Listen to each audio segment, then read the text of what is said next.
Fue después de un diciembre cálido y llovedor y antes de la seca, en la época en que el sol, el verde y los mosquitos se adueñan del paisaje. Doña Emma Chiapera, podóloga y astróloga vocacional, lo anticipó con la debida antelación. Entonces sabía que algo ocurriría, pues además del sabio pronóstico, cuando cambió la luna estaba tan roja como el corazón de un niño y se hizo sin agua. Los veranos suelen tener esos caprichos. Casi todos ignoran los signos premonitorios. Así comienza Sin Palabras, uno de los cuentos de Andrés Casareto que nos está acompañando hoy en la Biblioteca Popular, que el próximo miércoles, Jorgelina, estará de fiesta, porque siempre es una fiesta cuando uno presenta un libro y realiza un aporte a nuestra cultura, ¿no? Sí, totalmente. Aparte se ha hecho una convocatoria masiva, este hombre no para. Enseguida empezó a mandar mensajes, notas a todos sus contactos, así que tenemos inscripciones desde Diamante, La Villa, Crespo, Viale. No sé si vamos a entrar en la biblioteca, pero... Va a ser en el auditorium de la En el biblioteca. auditorio, sí. A partir de las 6 de la tarde él va a hacer la presentación del libro y de taller para docentes, con puntaje. Perfecto. Bueno, perdón por la lectura, Andrés, ¿no? Vio que uno no sabe, pero qué lindo. Felicitaciones. Bueno, Sin Palabras se llama. Muchísimas gracias. Sin Palabras es parte del cuento de esta... ¿Y doña Emma Chiapera existió? ¿Es real o es un personaje de ficción? Sí y no. Ahora te cuento. Dale. ¿Cómo es? Cuentos de la Villa Popular toma en su estructura un ejercicio que yo hacía con alumnos hace años. Yo trabajaba, he sido docente hasta el 31 de diciembre que me jubilé. Entonces, además de trabajar los temas de evaluación y todo eso, en las épocas que trabajaba lengua, yo armaba talleres, digamos, y entonces con los alumnos adultos y con los futuros profesores trabajábamos qué pasaría si. Entonces ahí yo los hacía desplegar la imaginación. ¿Qué pasaría si? Lo que a ustedes se les ocurra. Si durante 15 minutos fueras invisible. ¿Qué pasaría si sos el 9 de la selección que llegó del Mundial? ¿Qué pasaría si aquel amor que parece imposible y que vos ves en la televisión, esa dama o ese caballero corresponde tu amor? ¿Qué haces? ¿Qué pasaría si no hubiese elegido este oficio? ¿Qué pasaría si no hubiera elegido este oficio? ¿Qué pasaría si me gano el kini? ¿Qué pasaría si mágicamente pierdo los 15 kilos que me están faltando o que me están sobrando, digamos? ¿Y esa es la génesis de los cuentos de la Villa Popular? Esa es la génesis de los cuentos de la Villa Popular. Aquellos alumnos, en algún diciembre, decían, Andrés, vos sos un vivo porque nos tenés trabajando nosotros hace años y vos escribiste un primer libro que se llamaba Entre Ríos al Sur, con Luis Luján, y no escribiste más, nos hacés escribir nosotros. Entonces yo le digo, selección de las preguntas que a ustedes les parezcan más sabrosas y más complicadas, hagan una selección.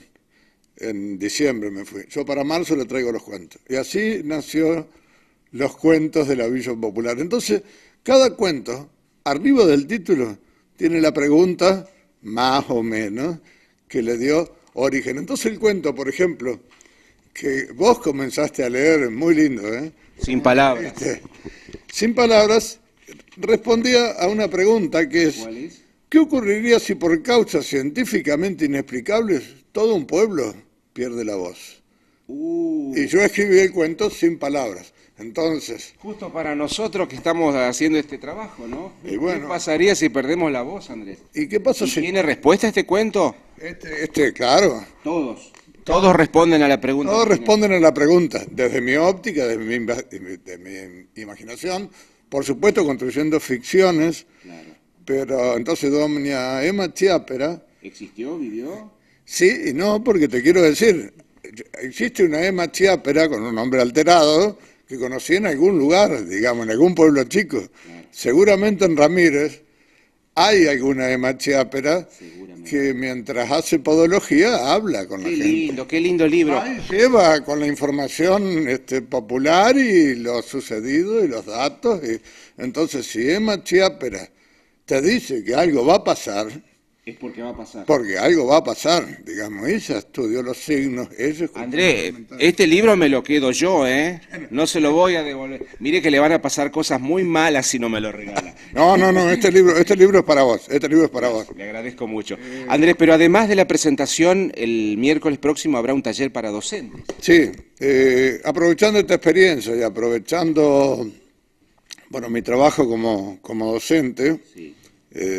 Usted, perdón, ¿ha sido docente universitario, docente secundario? yo he sido docente de todos los niveles. Yo soy maestro, soy profesor, soy licenciado en educación, he hecho algunos posgrados, pero he trabajado desde director de escuelas rurales hasta secundaria, hasta bachillerato cero para adultos, plan de alfabetización, Universidad de Entre Ríos, UADER. Bueno, terminé como titular de las cátedras de evaluación de UADER. Y toda esta experiencia acumulada, usted la vuelca ahora en estas capacitaciones como las que tendrán lugar la próxima semana. Exacto. En este caso es más puntual. Sí. Es con los docentes de nivel inicial, de nivel secundario, de nivel primario, tomar el cuento popular. Estos son cuentos populares.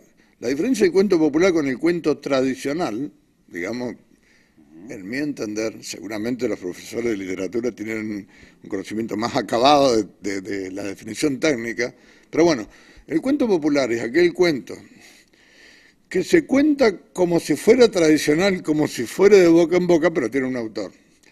Todos mis cuentos son a ese estilo, yo los cuento como si siempre hubieran sido así, digamos. Entonces, bueno, hay infinitos cuentos populares, desde Caperucita Roja hasta los cuentos que cuenta Eduardo Galeano, digamos, son cuentos populares, son cuentos con autor, pero contados como si fueran tradicionales. Yo sostengo y muchos autores, que hasta hoy, y aunque avance la ciencia, aunque avancen los medios audiovisuales y todo, la gente, la humanidad entera, tiene necesidad de contar historias y que le cuenten historias. Entonces, el cuento tiene esa magia de armar un pacto entre el que escribe y el que lee, entre el que cuenta y el que oye. Entonces genera una empatía, siempre. Y los docentes, que es, si no, el momento de la motivación, es generar una empatía, generar las condiciones para que el alumno tenga ganas y él se movilice hacia lo que yo quiero enseñar. Entonces, en este taller, fundamentalmente, no enseño el cuento como lo enseña un profesor de literatura o como lo enseñamos para, bueno, introducción, nudo, desenlace, los personajes y todo, sino como disparador de saberes más amplios. A partir del cuento y de esa motivación, vemos dentro del programa qué enseñamos de naturales, qué enseñamos de sociales, qué valores enseñamos, solidaridad, educación vial, o sea, un sentido integral. Yo creo que el cuento, que parece algo de otras épocas, tiene una vigencia impresionante. Bueno, y de eso se trata el taller. Con el primer cuento que empezamos a leer, podemos enseñar anatomía, ¿por qué hablamos? ¿Cuál es el origen de nuestra voz?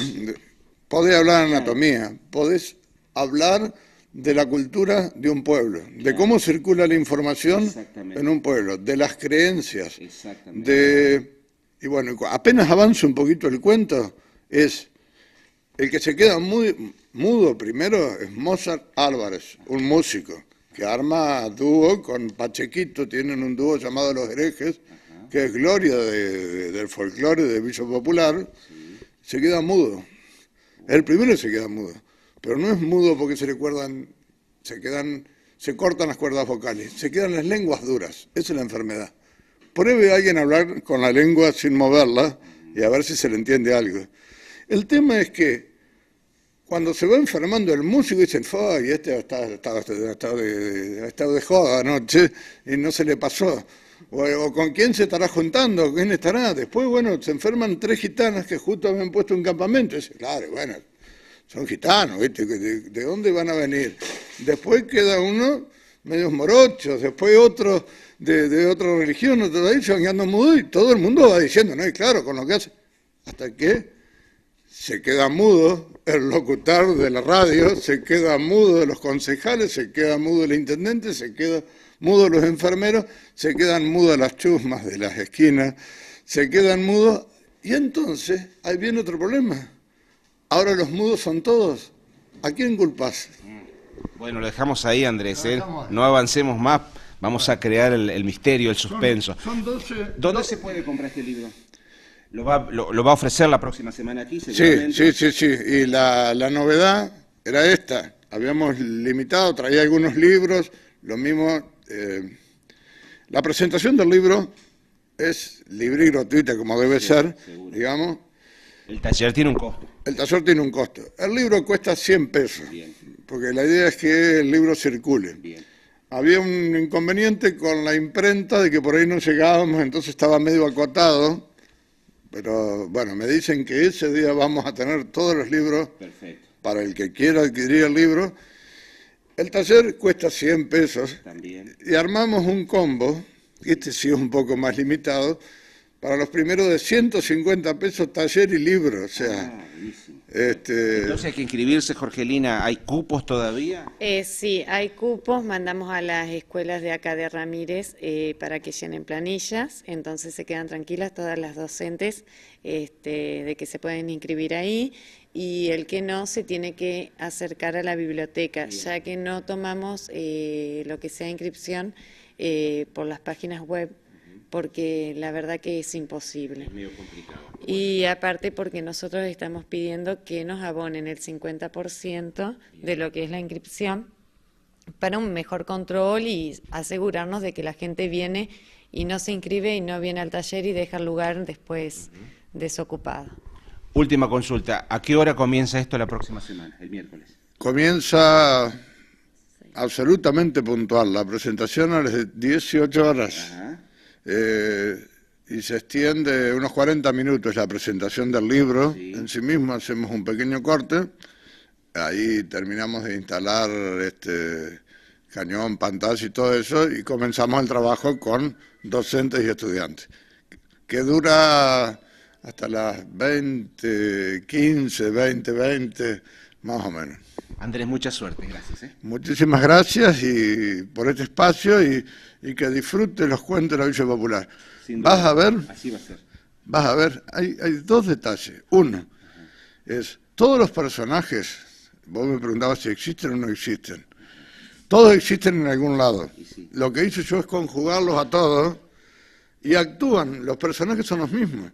Quien aquí hace el pronóstico de lo que va a ocurrir, en el otro trabaja en la cooperadora de la escuela, en el otro el maestro, el jefe de la estación, o sea, van todos interactuando. Y bueno, Villa Popular es todo lugar, chico o mediano, aunque crezca, pero un lugar donde nos conozcamos todos, donde conozcamos al periodista, a quién está en la biblioteca, al maestro, al cura, al verdulero, bueno, en esos lugares van a encontrar quien lea Cuentos de la Villa Popular,